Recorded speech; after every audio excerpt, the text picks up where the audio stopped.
BZ ગ્રુપના સંચાલક ભૂપેન્દ્રસિંહ ઝાલાની એક મહિલા પોલીસ અધિકારી સાથેની સંડોવણી ચર્ચાઈ રહી છે ને સીઆઈડી આ મામલે આ મહિલા અધિકારીની પૂછપરછ કરી છે। આવી ચર્ચાઓ સતત ચાલી રહી છે, પરંતુ હકીકતમાં હાલ સીઆઈડીમાં તપાસમાં શું ચાલી રહ્યું છે, કેટલા કરોડનું ટ્રાન્ઝેક્શન મળ્યું છે, કેટલું તેમને રોકડ મળ્યું છે, કયા કયા ક્રિકેટરોની પૂછપરછ થાય તે દરેક વાત ડીઆઈજી પરીક્ષિતા રાઠોડે વિગતવાર કરી છે।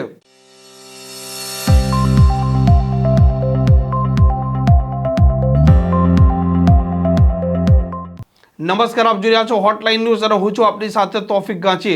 ગુજરાતમાં સૌથી ચર્ચાસ્પદ અરવલ્લી અને સાબરકાંઠામાં બીઝેડ જે ગ્રુપ છે તેનું કૌભાંડની હાલ ચર્ચા ચાલી રહી છે અને તેનો માસ્ટરમાઇન્ડ ભૂપેન્દ્રસિંહ ઝાલાની પણ સીઆઈડીએ ધરપકડ કરી દીધી છે।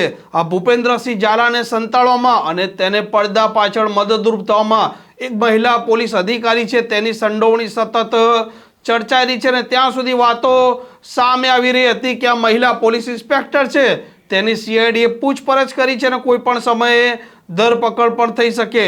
આ સમગ્ર ઘટનાને લઈને સીઆઈડીના ડીઆઈજી પરીક્ષિતા રાઠોડે પ્રેસ કોન્ફરન્સ કરી છે। હા, પૂછપરછ થઈ છે।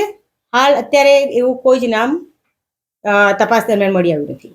મેડમ, રાજકીય નેતાઓનો પણ આની સાથે ઘરોબો હતો ને એ લોકોએ પણ આમાં કંઈક રોલ ભજવ્યો એવી આપણી તપાસમાં બી ખુલ્યું હોય એ ધવલસિંહ ઝાલા અને ભીખુસિંહ પરમારનું પણ નામ આવ્યું હતું। ના, અમારી હાલની તપાસમાં એવું હાલની તપાસમાં એવી કોઈ બાબત ધ્યાન પર આવી નથી। આ જે ટ્રાન્ઝેક્શન અત્યારે આપણને જે 7 બેંકોના મળ્યા છે એમાં કોઈ એવું ફંડ છે કે જે એને વિદેશ ટ્રાન્સફર કર્યું હોય કે પછી ભારતની અંદર જે ટ્રાન્સફર જે થયેલું છે એની અંદર? ના, હાલ હજુ એ બાબત ધ્યાન પર નથી। મેડમ, આમાં શિક્ષકોએ મોટા પાયે રોકાણ કર્યું છે અને ક્યાંક ને ક્યાંક જોવા જઈએ તો તમારી જે કોર્ટમાં એફિડેવિટ છે એમાં 62 શિક્ષકોના નામનો કે 62 નો સંખ્યાનો ઉલ્લેખ છે કે શિક્ષકોને તપાસમાં બોલાવવામાં આવશે। શું છે એમાં? મેં તમને કહ્યું પ્રમાણે અલગ અલગ ટીમ બનાવેલી છે અને બધી જ ટીમ અલગ અલગ પ્રકારે દરેક એંગલથી કોઈ એંગલ તપાસનો ફરિયાદનો બાકી નહીં રહી જાય એના માટે ટીમ બધી કાર્યરત છે અને જેટલા પણ ભોગ બનનાર છે અને મેં તમને કહ્યું કે અમે સામેથી એ કદાચ પોતાની આઈડેન્ટિટી છુપાવતા હોય કે ન આવતા હોય કોઈ પણ કારણસર તો અમે સામેથી એ લોકોનો સંપર્ક કરીશું। એમને કોઈ ફરિયાદ કર્યો, કોઈ રજૂઆત હોય, એમને કોઈ પુરાવા આપવા હોય તો અમે સામેથી પ્રયત્ન કરી રહ્યા છીએ। મૂળ મેડમ, મોડસ ઓપરેન્ડી શું હતી? કેવી રીતે લોકોને ભેગા કરતો અને કેવી રીતે ત્યાં ચેઇન ઊભી કરી હતી? મોડસ ઓપરેન્ડી તો એની એ જ હતી કે એ લોકો તમામને રોકાણ કરવા માટે જે લલચાવતા હતા એમાં એણે પેમ્પલેટ્સ બી બહાર પાડેલા હતા। એણે એની વેબસાઇટ પર અને એનું જે ગ્રુપ બનાવેલું હતું એજન્ટોનું એ ગ્રુપમાં પણ એ બધું જે લોભામણી લાલચો આપતો હતો અને 5 લાખ જેટલું કોઈ રોકાણ કરે તો 5 લાખના રોકાણ પર એને મોબાઈલ આપો, 10 લાખનું રોકાણ કરે તો એને કોઈ પણ બીજી કોઈ ટીવી કે એ રીતને કોઈ મોંઘી વસ્તુ આપવી અને જેટલા સબ એજન્ટો જેટલા બી રોકાણકારો જે પણ લાવે એને એટલું પર્સન્ટેજ 5% પર્સન્ટેજ આપવું કે સબ એજન્ટ આવે તો એને 2.25% એને એમાં આપવું એ રીતે બધાને લલચાવતો હતો ને એ રીતે। વ્યાજ કે મૂડી અને સમયસર ચૂક્યા છે કે નથી ચૂક્યા? ના, ઘણાના બાકી છે પણ એ અમે હવે અત્યારે અમે તપાસ કરી રહ્યા છીએ। કેકે એન્ટરપ્રાઇઝની તપાસ કેમ બંધ કરો? કેકે એન્ટરપ્રાઇઝ સીઆઈડી ક્રાઇમ ખુદ એમાં ફરિયાદ કરી હતી। 3 ઓફિસ હતી। KK Enterprise, KK Enterprise, City Finance, RK Enterprise, 3 હતી। એમાં કેકે એન્ટરપ્રાઇઝની તપાસ બંધ કરો ને કેકે એન્ટરપ્રાઇઝ જેવું કઈ છે ને? હા, કેકે એન્ટરપ્રાઇઝ નું નથી, આરકે એન્ટરપ્રાઇઝ નું હોય તો એની પણ તપાસ ચાલુ છે। આની પાસેથી મોબાઈલ મળી આવ્યો સર? ભૂપેન્દ્ર પાસેથી મોબાઈલ એનો? હા, મોબાઈલ તો મળે મેમ, આ જે 8 મોબાઈલ ફરિયાદ છે, 8 મોબાઈલ બીઝેડ ફાઇનાન્સ એવી જ એક ફરિયાદ સરકાર તરફે નોંધાવી છે નાવ સ્ટાર પાલનપુર। એ તપાસ ક્યાં સુધી પહોંચી એ આરોપી હજી પકડાયો નથી।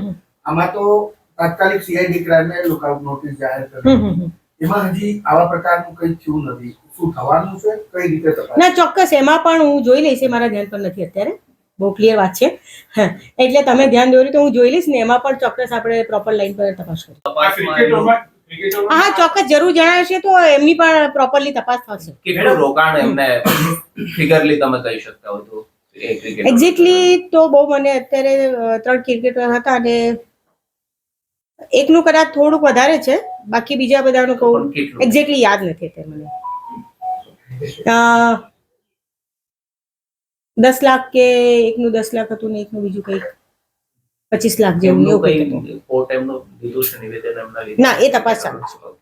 એટલે આ KK એન્ટરપ્રાઇઝની કોઈ તપાસ આજે 11,000 જેટલા રોકાણકારો ડેટા તમારી પાસે છે. પણ સૌથી વધારે રકમ રોકાણકારની કેટલી હતી? હાઈએસ્ટ ઇન્વેસ્ટમેન્ટ કેટલા રૂપિયાનું થયેલું?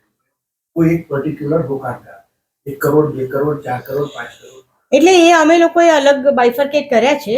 1 કરોડ કરતાં વધારે રકમનું જેનું રોકાણ થયેલું છે એ લોકોના નામ ને એ બધું અમે લોકોએ બાયફર્કેટ કર્યું છે ને એ અમે તપાસ કરી રહ્યા અંદાજિત કેટલા હશે નંબર ઓફ ઇન્વેસ્ટ? છીએ. લગભગ 10 જેટલા છે. જેનું 1 કરોડથી વધારે. હમ.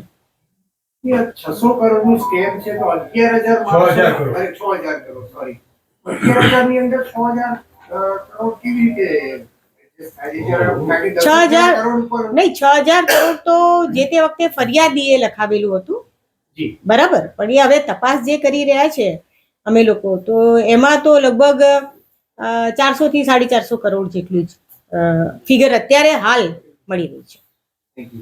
મેડમ આ જ્યારે મળ્યો ત્યારે એની પાસેથી કઈ કઈ વસ્તુઓ મળી આવી? મોબાઈલ ફોન, રોકડ, કેશ, શું શું મળ્યું એની પાસે? હા, મળ્યો ત્યારે તો એની પાસે પેલા જે ડોંગલ મળેલા હતા અને કેશ પણ હતી. કેટલી કેશ હતી? કેશ 3.5 લાખ હતી. હવે આગળ કઈ દિશામાં તપાસ છે? કારણ કે હજી રિમાન્ડના દિવસો બાકી છે. મહત્વનો મુદ્દો હવે સીઆઈડી માટે શું છે આની તપાસ? મહત્વનો મુદ્દો તો જે અગત્યના મુદ્દાઓ છે એમાં એણે, મેં શરૂઆતમાં જે વાત કરી કે એણે એના પોતાના જે એકાઉન્ટ્સ ખોલાવેલા હતા, તો એનો જેટલા બી એજન્ટો છે એના પાન કાર્ડ નંબર મેળવીને અને એના બધા એકાઉન્ટ્સને જે છે એનું અમે લોકો સાયન્ટિફિકલી તપાસ કરીને મેઇન વાત કરી તે પેલું જે એનું સર્વર બનાવવામાં આવ્યું છે શરૂઆતથી, એ સર્વરને અમે FSL અધિકારીની હાજરીમાં વ્યવસ્થિત તપાસ કરીને એમાં કયા કયા ડેટા છે, કયા કદાચ કેટલાક ડેટા ડિલીટ પણ થઈ ગયા હોય તો એ ડેટા ડિલીટ થયેલા હોય પણ અમે રિટ્રીટ કરવાના પ્રયત્નો કરી રહ્યા છે. પછી બીજા જેટલા બી રોકાણકારો છે એણે આ લોકો રોકાણકારો પાસેથી શું આર્થિક લાભ મેળવેલો છે અને પોતે એણે બધી જે પ્રોપર્ટી વસાવી છે, પ્રોપર્ટીમાં ખરેખર કોના નામે છે, શું છે, કેવી રીતના એને ટ્રાન્ઝેક્શન આખું કર્યું છે એ પણ એક તપાસનો વિષય છે. પછી એના તપાસમાં એણે જે ટ્રાન્ઝેક્શન કર્યું છે તો એમાં જે પણ એના ઓફિસમાંથી એનું જે એકાઉન્ટ સંભાળતા હતા એનો જે ચાર્ટર એકાઉન્ટ છે કે એ બધા, તો એ બધાનો રોલ કેટલો છે, શું છે, એ પણ અમે લોકો તપાસ કરી રહ્યા છીએ. આવા પ્રકારના વિડીયો તમને જોવા ગમતા હોય તો હોટલાઇન ન્યૂઝ ચેનલને લાઇક, શેર અને સબસ્ક્રાઇબ કરો.